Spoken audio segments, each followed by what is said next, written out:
tem o trabalho, como você viu aqui no sistema penitenciário, fala um pouco sobre a privatização dos presídios.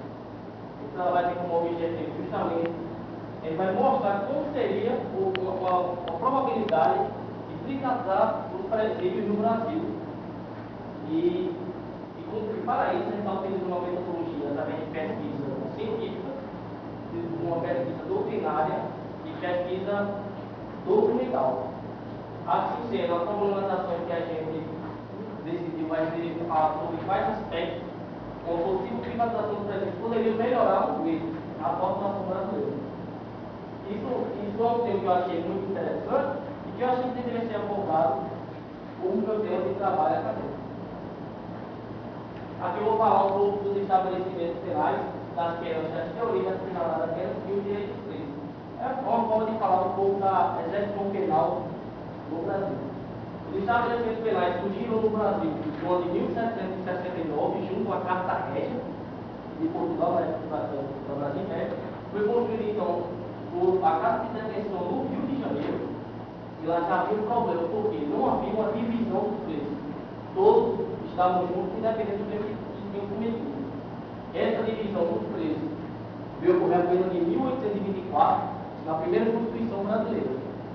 Hoje, os estabelecimentos penais são divididos em penitenciários, casa de albergado, casa de colônias agrícolas, centro de observação, hospitais policiais e cadeias públicas.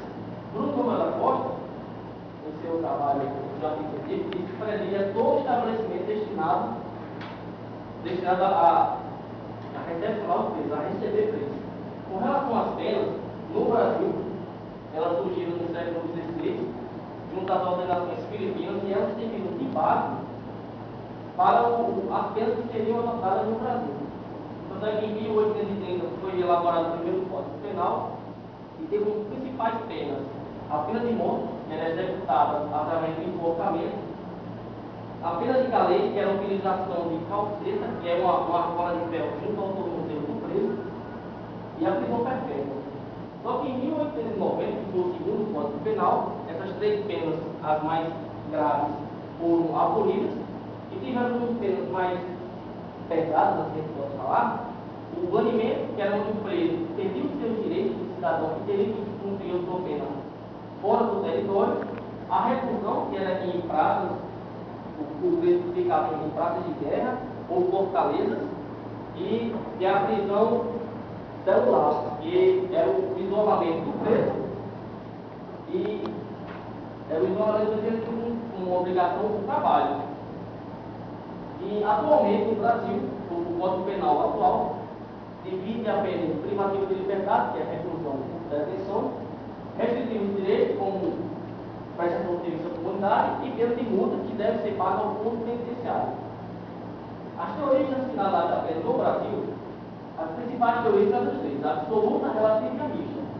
A absoluta é a teoria definida principalmente por Immanuel Kant e Friedrich Hegel, entender que a pena tem um caráter retributivo, ou seja, a pena, para essa teoria, a única finalidade dela é uma finalidade punitiva.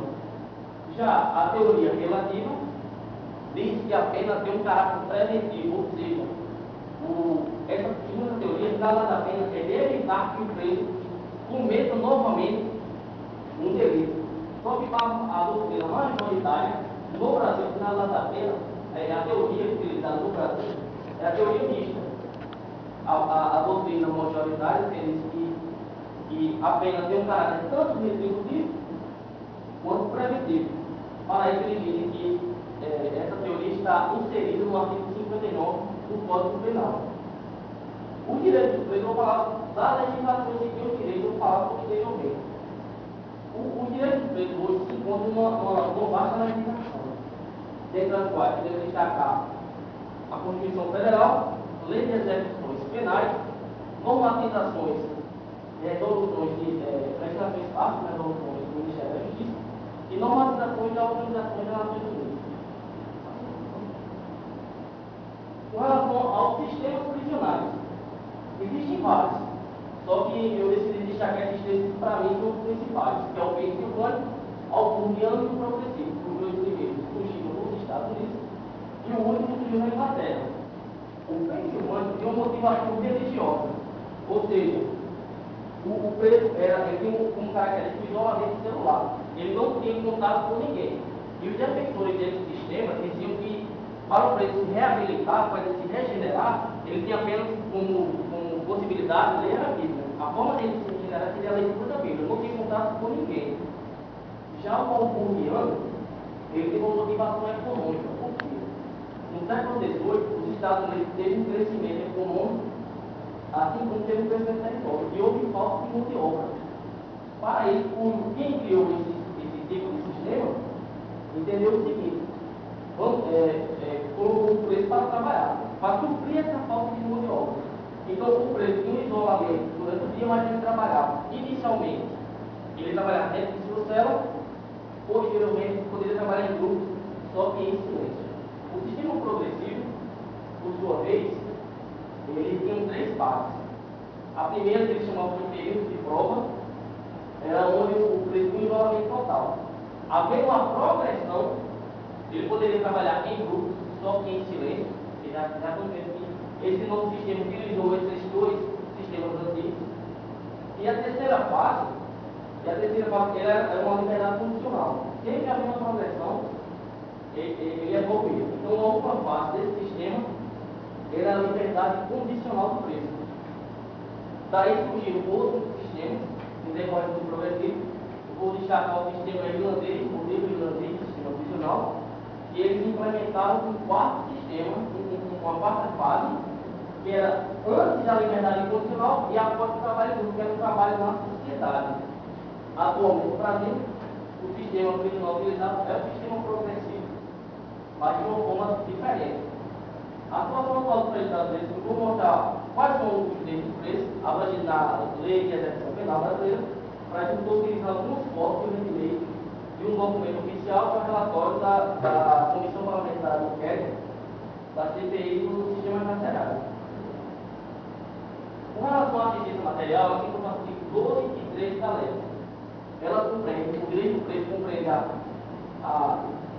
ter celas limpas e arejadas, assim como uma adequada alimentação e vestuário. Essa foto aqui é de um presídio lá no Rio Grande do Sul.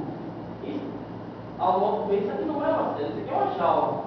Então não pode ser considerado isso que é uma acomodação. Essa foto aqui vai ser dezembro, lá no Ceará, no Instituto Paulo Sarasate, onde os presos estão comendo em sacos plásticos. E o detalhe é que não tem que é o talher. E aqui eu falei, segundo o que tem no relatório, disse que aqui não é um banheiro. Quer dizer, não é arejado, tão pouco limpo. Então, por exemplo, essa assistência, de acordo com o que eu pude absorver, extrair do relatório da CPI, não tem sido garantida ao preso. A assistência à saúde, ela tem um caráter preventivo e curativo. E compreende assistência médica, odontológica, psicológica e farmacêutica. Nessas fotos aqui, retiradas, que é um presidiário de Minas, um dos direitos do preso é justamente o seguinte: aquele que estiver doente não é para estar junto com que estão sabios. Esse preso tinha uma doença já fazia 4 anos, esse problema de pele, e não tinha um tratamento médico com ele. E mesmo assim ele estava junto com os presos sabios. Aquela foto ali, vocês vão achar até curioso, essa ferida que era uma coisa de pele que ele tinha, e o médico, em Minas Gerais, passou piolina. Piolina que quem é dono de casa sabe que piolina é utilizada assim, no pirralo com uma material pesado. A assistência jurídica, a gente, que está no artigo 15 e 16 da lei, ela compreende, está na figura do defensor público. Infelizmente, ainda há estados no Brasil que não tem a defensoria pública, que é o caso de Goiás e Santa Catarina. O diretor do DEPEN, Departamento de Penitenciária Nacional, diz que 30% dos presos brasileiros eram magistrados públicos, em decorrência de flagrantes nulos, prazos, inspirados. Só que a falha na assistência jurídica faz com que esses 30%, que dá em torno de 130 mil presos, ainda estejam dentro do presídio. Isso, para o corpo público, de acordo com o relatório da CPI, dá um gasto extra ao Estado de 195 milhões de reais. por mês que deveriam ser economizados. A assistência educacional compreende educação básica, educação profissional em caráter de iniciação, assim como a obrigatoriedade de bibliotecas nos estabelecimentos penais. Isso foi o fato que eu retirei do relatório da CPI, em que fala quantos presos estão estudando por estado, assim como quantas unidades prisionais têm biblioteca. A média nacional é que apenas 13% dos presos estão estudando, enquanto 38% dos presídios têm biblioteca. No caso da Paraíba ainda é pior, porque apenas 9% dos presos, 9,22% dos presos estão estudando, enquanto apenas 7,32% dos presídios têm biblioteca. A assistência social diz que a competência da assistência social é o seguinte: ele amparar o preso enquanto ele estiver no presídio e deve acompanhá-lo para tentar ressocializar, para poder voltar para a sociedade. Só que o grande problema dessa assistência é o seguinte: falta material humano, ou seja, não tem profissionais suficientes. No caso da Bahia, há mais de 400 presos, em média, há mais de 400 presos para um assistente social. Então não dá para o assistente social fazer um acompanhamento adequado do preso para que ele volte à sociedade. A assistência religiosa, que encontra no artigo 24 da lei, pelo que eu pude ver, parece aparentemente ter a melhor assistência. Só que ele é obrigação do Estado e deve ter um local adequado para que seja fornecida essa assistência. Geralmente, ela não é fornecida pelo Estado. Quem dá essa assistência geralmente são igrejas evangélicas ou a pastoral carcerária. E aqui vemos que os presos estão nas suas celas, não tem um local adequado, e os responsáveis pela assistência estão no corredor, fornecendo para todos. Conceito de privatização. Eu me atrigo muito ao conceito de Maria Simpliqueira, que ela diz que a privatização pode ser em sentido estrito e em sentido amplo. Em sentido amplo, o Estado passa todas as funções ao ente privado. Enquanto em sentido estrito, Maria Simpliqueira diz que o Estado só passa alguns setores, algumas atribuições ao ente privado. As empresas públicas privatizadas no Brasil começou em 1974, no então governo de Ernesto Geisel. Em 81 foi criada a Comissão Especial de Desestatização, a sede, e alguns doutrinadores dizem que essas privatizações ocorridas durante o período militar são chamadas de reprivatizações. Por quê? Eram empresas privadas falidas, o Estado comprou, reergueu ela e vendeu novamente para o ente privado. Qual era a intenção do Estado nesse sentido? Era de apenas arrecadar a privatização nessa época. Saiu um estudo na revista Veja, em 1987, em que as empresas privatizadas de 81 até o governo Fernando Henrique, em que a maioria tiveram ótimas melhorias em relação à economia, como patrimônio aumentou, a dívida da empresa diminuiu, dentre outros fatores. Com relação aos estabelecimentos prisionais, no direito comparado, existem alguns países que privatizaram, que é o caso dos Estados Unidos, como o primeiro país, a Inglaterra, a França e a Austrália. Vou falar da Inglaterra, dos Estados Unidos e da França, que para mim são os principais a ser abordados, mas eu vou utilizar o conceito de Maria Silva de Pietro. Nos Estados Unidos, a privatização lá foi em sentido amplo, porque o Estado passou todas as suas atribuições ao ente privado.